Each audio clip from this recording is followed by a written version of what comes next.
Aujourd'hui est une journée très significative pour les membres du Conseil et les employés municipaux, puisqu'il y a 2 ans exactement, l'hôtel de ville de Sainte-Julienne passait au feu au long retour de Pâques. Cette pelletée de terre est un nouveau départ. Elle marque le début des travaux, l'agrandissement et le réaménagement de notre hôtel de ville. Nous sommes au cœur du village, à proximité de l'église et de l'école primaire. En ramenant l'ensemble de nos services municipaux sous un même toit, nous souhaitons dynamiser notre noyau villageois, car l'hôtel de ville est une plaque tournante pour nos citoyens. Durant les travaux, l'hôtel de ville restera ouvert pour servir les citoyens de Sainte-Julienne, sauf le service récréatif et culturel qui reste à la bibliothèque. L'échéancier déposé par l'entrepreneur indique que les travaux seront effectués sur 10 mois. Je tiens à souligner l'aide financière gouvernementale qui nous a été accordée dans le cadre du volet 5.1 du programme d'infrastructure Québec Municipalité. Il y a 2 ans, la ministre Thériault était sur place lors de l'incendie. Elle avait assuré cet appui qui aujourd'hui est grandement apprécié. L'objectif était clair. Le projet devait être l'élément catalyseur du plan de revitalisation du centre-ville de Sainte-Julienne. Le site nous a beaucoup inspirés à créer des espaces attirants et conviviaux qui deviendront, on l'espère, un point focal de la ville.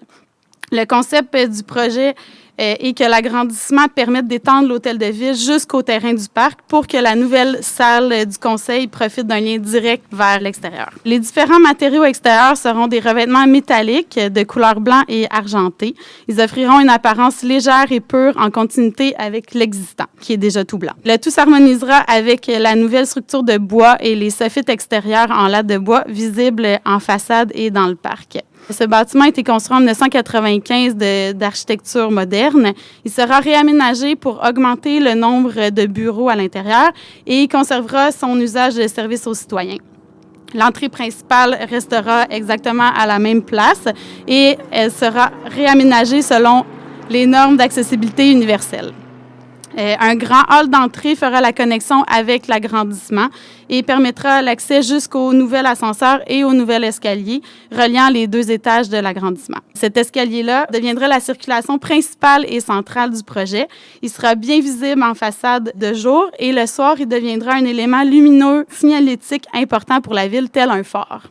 Ici, on voit surtout l'étage de l'agrandissement. Celui-ci deviendra probablement l'élément architectural caractéristique du projet. En porte-à-faux, à certains endroits, il se déploie, se déplie et s'ouvre comme un éventail. Il abritera tous les bureaux de la direction générale qui auront des vues privilégiées sur l'église. Les tuiles losanges argentées font un rappel contemporain au toit en tôle à la canadienne, dont l'église juste en face offre un bon exemple. Parlons du rez-de-chaussée de l'agrandissement. Il abritera une salle multifonctionnelle très fenestrée sur la rue Victoria. Grâce à des grandes portes vitrées coulissantes, elle pourra s'ouvrir complètement sur le parc afin de profiter de la nouvelle place publique qui sera aménagée. Comme l'étage se prolonge légèrement au-dessus du parc, une partie extérieure couverte sera même créée. La grande salle sera utilisée pour les assemblées du conseil municipal et pour divers événements citoyens. Les utilisateurs pourront bénéficier d'un bon traitement acoustique grâce à un plafond tout en lattes de bois. Des gradins de béton seront intégrés dans la salle pour plus de place assise et ils permettront d'offrir un sentiment de convivialité lors de rassemblements. Ces mêmes marches se poursuivent également à l'extérieur dans le parc, permettant de structurer la nouvelle place publique. Par sa localisation stratégique, son architecture invitante et rassembleuse, ses nouveaux espaces lumineux et ses liens forts intérieur-extérieur, on prévoit que le nouvel hôtel de ville tienne un rôle de première importance pour dynamiser le centre-ville historique de Sainte-Julienne. Nous étions sur place avec Mme Thériault et comme l'a dit M. le maire, nous nous étions engagés dès le départ à les accompagner dans les dédales administratifs et dans l'ensemble du processus qui pouvait sembler être assez lourd et assez compliqué.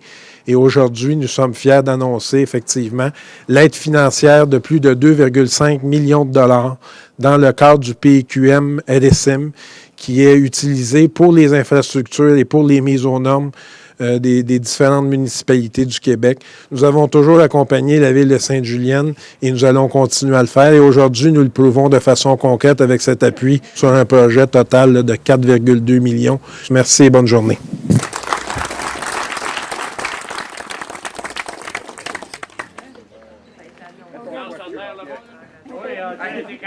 puis Pierre-Luc, mettez votre bouche à la peine. On regarde ici? On va passer.